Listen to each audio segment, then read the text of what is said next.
All right, so the first question should be kind of a review from what you guys have been doing. It says to solve this equation by factoring. So that shouldn't be something that's too unfamiliar for us. We should get everything on the same side of the equation and set it equal to 0.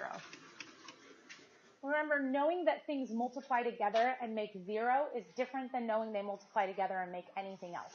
If I say two things multiply together to make 2, you might think, oh, 1 and 2, that's the only way. Well, those are the only positive integers, but what about -1 and -2? What about 4 and a half?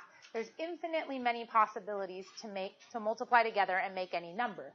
The cool thing about 0 is you know that if 2 things are multiplying together, or 3 things, or 4 things to make 0, the only way that can happen is if one of them is equal to 0. So you guys really need to make sure that before you're factoring, you're setting it equal to 0, because we know more about how that number works in multiplication than anything else. Okay? And then just like we were talking about in the homework problem, the first thing we want to look for is greatest common factor. Oh, actually, I can take out 3x squared. And so then that will leave x squared minus 4x plus 7. And can we factor x squared minus 4x plus 7 any further? No. So there's nothing that can multiply to make 7 and yet add to make -4. So when we go to solve this, we have 2 factors that we can set equal to 0 right now. The first one, okay, we would divide by 3 or square root after that, but is only going to work if x is equal to 0. The second one is more difficult to solve because it's a quadratic that has a linear term in it too. It has that x to the first power term. And so how are we going to solve it since it didn't factor any further? Right? Good. It can't go any further, but it is a quadratic, and we know more about quadratics than any of the other polynomials we studied, and we can use the quadratic formula to solve it. It didn't say to only use real solutions, so we're going to go ahead and find the rest of the solutions as well. They might be real, and if there's a negative underneath the radical, we'll just incorporate our complex numbers. Okay? So here, x is going to equal, and then I'm plugging in stuff based on the quadratic formula.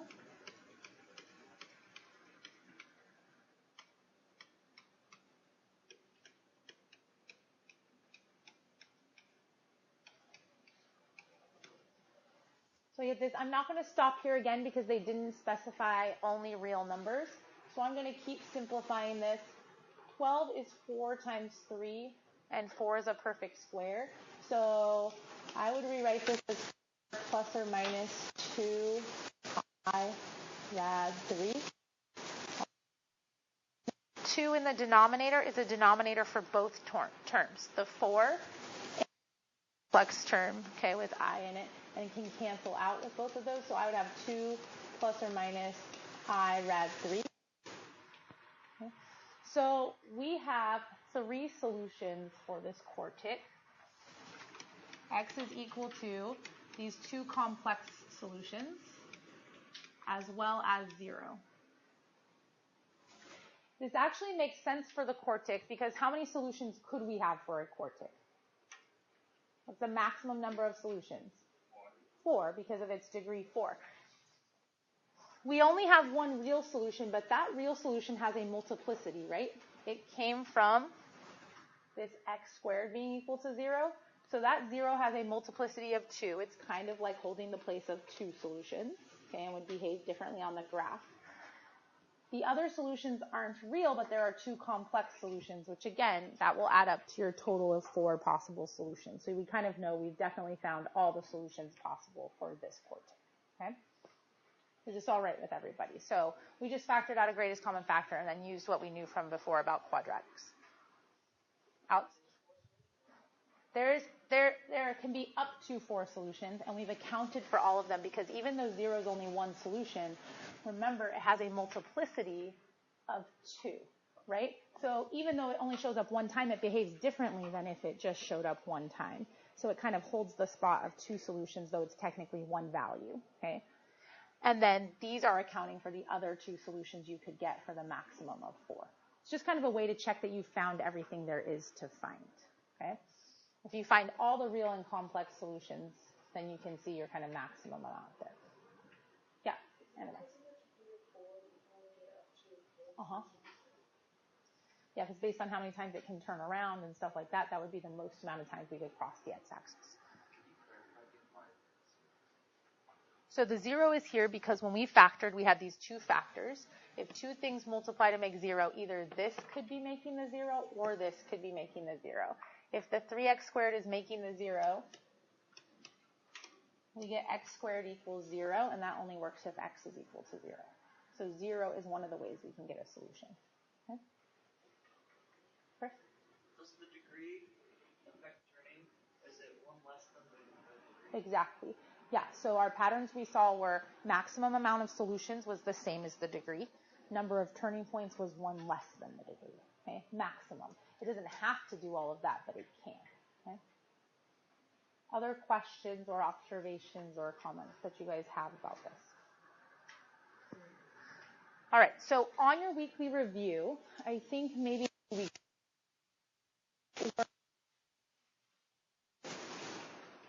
out some different polynomials, and they were kind of long, and when you multiplied them out, you got something simple. So, for example, you guys multiplied out something that looked maybe like this.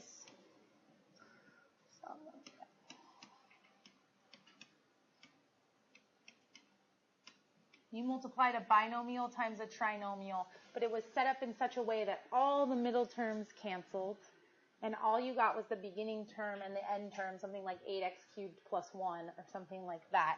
Okay? So it ended up looking like this. This is a factoring pattern that we're going to learn. So if we have two perfect cubes being added together, they can be factored by a binomial and a trinomial. So we've seen why it works on the weekly review, but also you can see here, the a's multiplied together will make the a cubed at the beginning. The b's multiplied together will make the b cubed at the end, okay? And then the other terms that you'll get, like this a times ab right here, would make negative a squared b. Okay? It would look like this if you multiplied them together. But this b times a squared would make positive a squared b, and they will cancel each other out. And we would see that pattern continue for each thing in there because of the minus with this term right here. So that you'll create that beginning and ending term, but all the terms in between will have a common term that they'll cancel out with because of our negative value here and our positive value here. Okay? So we can do the same things with a difference of cubes. And the pattern looks really similar because you're still trying to make the same thing. So you still want this beginning a value and this ending b value. But you want the ending b value to be positive, but you still want to be, negative.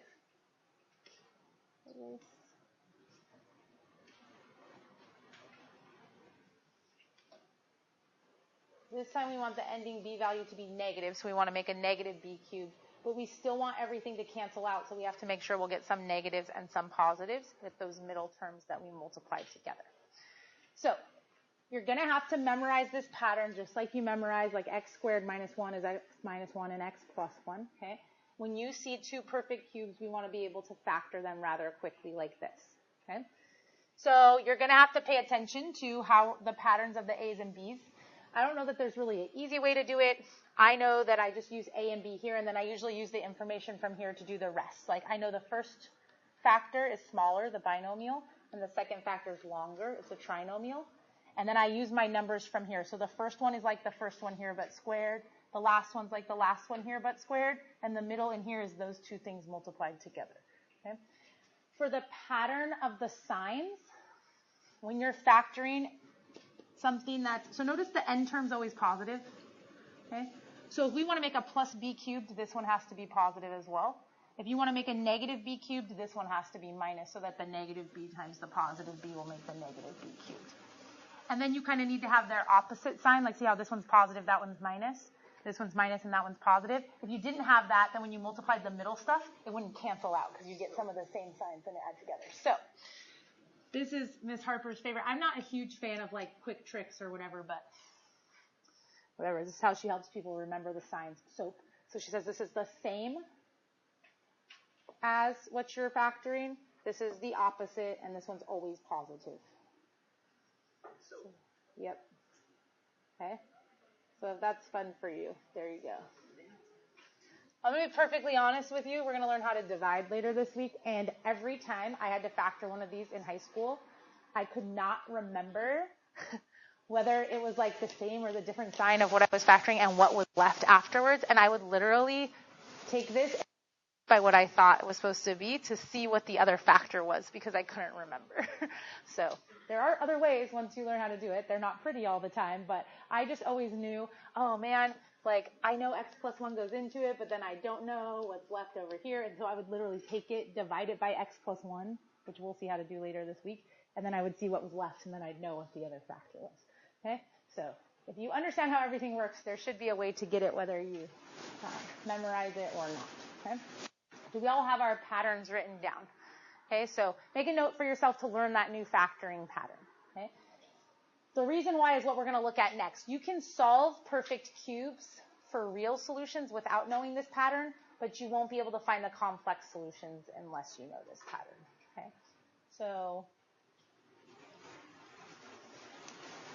if we look at something like this, 2x cubed equals negative 54, but notice the question asks for real or complex imaginary solutions. If you divide by 2 and then cube root, you'll get the real solutions, but you won't get the complex ones. You're not going to see those unless you can see the factored form and the other things that are contributing to the solution. So if they're not just being asked for real solutions, you have to know that you're going to have to look at the factors because the factors will give us a quadratic or something else we can solve and see the imaginary solutions. So we're going to get everything on the same side. I know it's tempting to not do that. Okay, totally get that. And you can get the real solutions that way. But if you're not just solving for real solutions, you need to know the factoring. Okay? If we divide everything by 2, we now have x cubed plus 27 equals 0. And this is what we should recognize. We should be able to look at that and realize that this is the same as having x cubed, and 27 is the same as having 3 cubed. And that means we have right now a sum of perfect cubes. These things can be made from perfect cubes. Therefore, I should be able to use that cubic factoring pattern. Okay?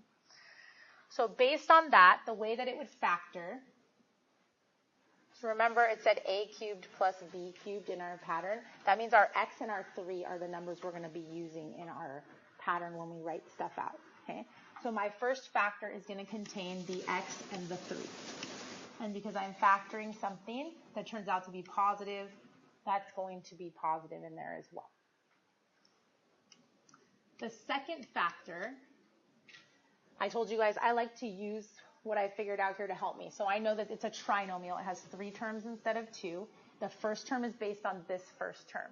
So it's the square of this one. So x times x is x squared. And the last term is the square of this one. So 3 times 3 is 9. And the last term is always positive. Okay? The middle term here is these two things multiplied together. So not with the sign, just like the number part. So 3 times x is 3x. And then remember to get the middle terms to cancel. If this one's making positives, I need this one here to make some negatives in order to get them to cancel out properly. Okay? This is not factorable. Okay, there's nothing that multiplies to make 9 and adds to make negative 3. So I'm going to have to use the quadratic formula to solve that. But to solve this, I can just set it equal to 0. So when I set x plus 3 equal to 0, I get the real solution. The same one I would have gotten over there if I just divided by 2 and cube rooted. Okay? What I can't get by dividing by 2 and cube rooting are the complex solutions. Okay? When I set this factor equal to 0, since it wasn't factorable further, I'm going to use the quadratic formula.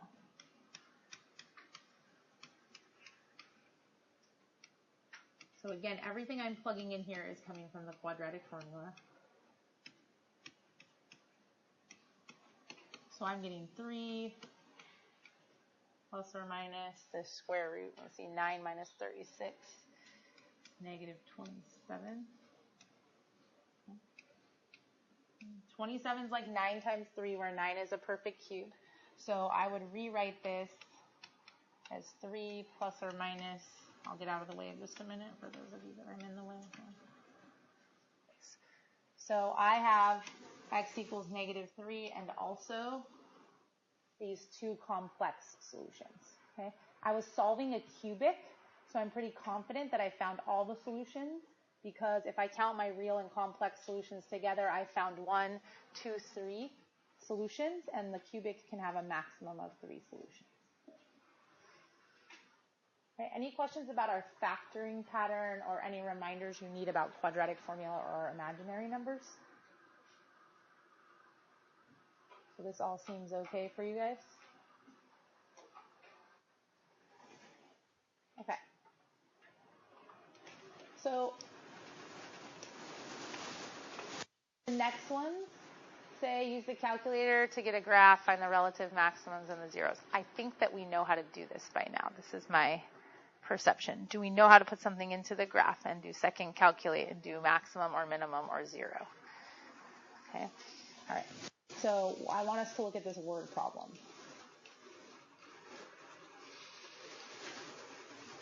So what are 3 consecutive even integers whose product is 4 times their sum? Okay. So we're trying to find 3 numbers, right?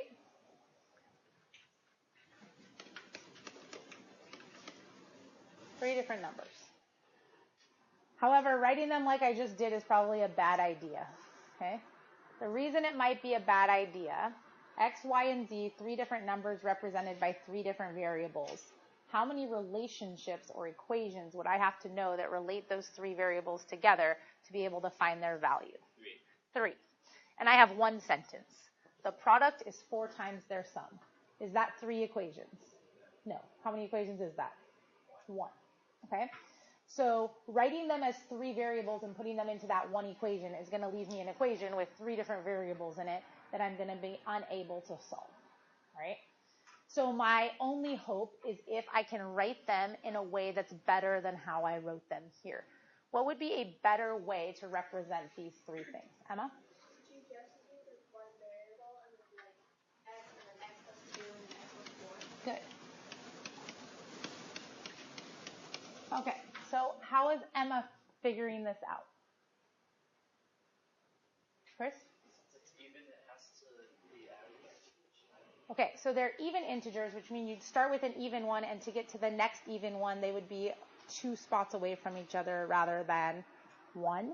Okay, and since they're consecutive, you know it's not just random even numbers, they'd have to be in a row. So once I pick a number, x, the next consecutive even integer would have to be that number plus 2. And the next one would have to be 2 more than that, which means now we've added a total of 4 to our beginning one. So is everybody okay with how we converted 3 different numbers to expressions where we only have to use one variable? Okay, so now with one variable, how many equations do I need to solve that? 1. If I can put these together in one relationship, I can solve the equation. So the equation here says the product is 4 times the sum. So the product means when they're all multiplied together is going to be equal to 4 times their sum. And sum means they're all being added together. So there's my equation. Okay. Clearly I have some work to do. So on the left side, I need to multiply these things together. Okay. I'm going to start with the 2 binomials because I think it's easier to just distribute x through at the end. So if you don't think that's easier, you can do it the other way. When you multiply these together, you should get x squared plus 6x plus 8. And then if we distribute x to those, here's what we have on this side. Now, those of you that are like, factor form, I do too, when the factored form is set equal to like 0 or something. But when you have all of this on this side, how are you going to combine these things with these things unless you multiply them all out to find their like terms? Okay? On the right side, I have 3 x's in that set of parentheses, and 2 plus 4 is 6. And then I'm going to distribute the 4 to those terms. And now I'm going to get everything on one side set equal to 0 to see if I have any tools to help me factor this. If it's not factorable, I'd have to get out my calculator and find the zeros that way. Okay? So I'm going to subtract 12x and subtract 24.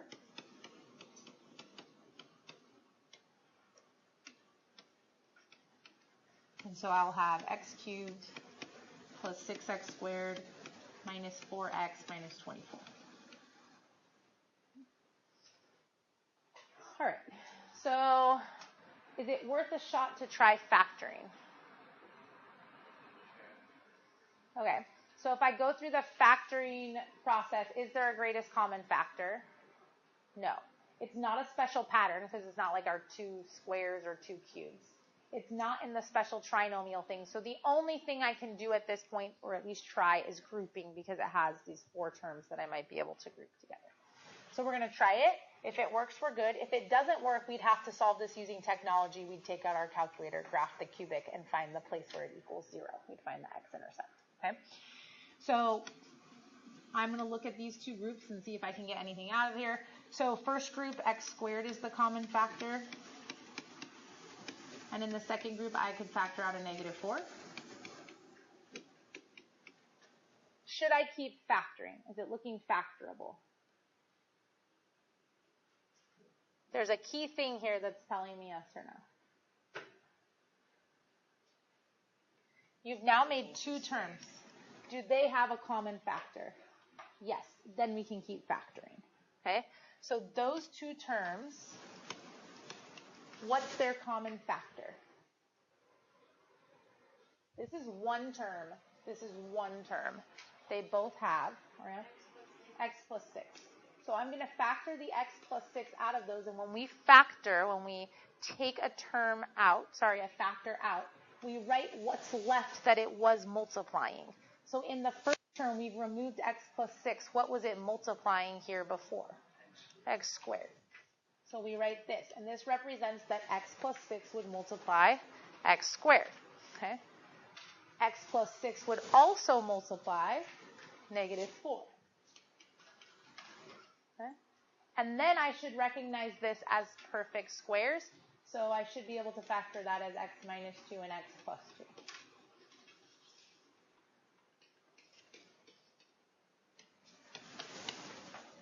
So these 3 factors, when set equal to 0, will give me 3 different solutions. X can equal negative 6, 2, or negative 2. Okay. What did I just find in the problem that we're working on? So are negative 6, 2, and negative 2 my consecutive integers? No. They're all values of x. That means I have more answers here than I thought I might have originally ended up with, right?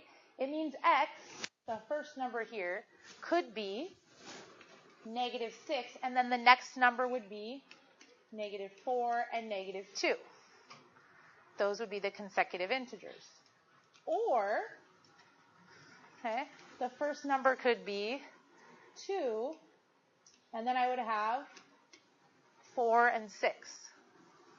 Or the first number could be negative 2, and then I would have 0 and 2. Okay? And you can check them in the sentence. Their product is supposed to be 4 times their sum. Negative 6 times negative 4 is 24, times negative 2 is negative 48.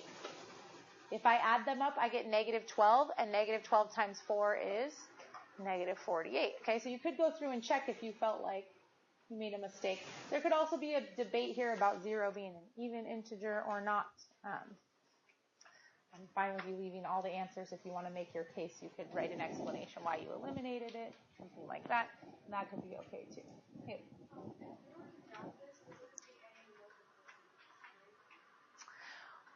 Right, because it's a cubic, right? And we found 3 different solutions. Yeah.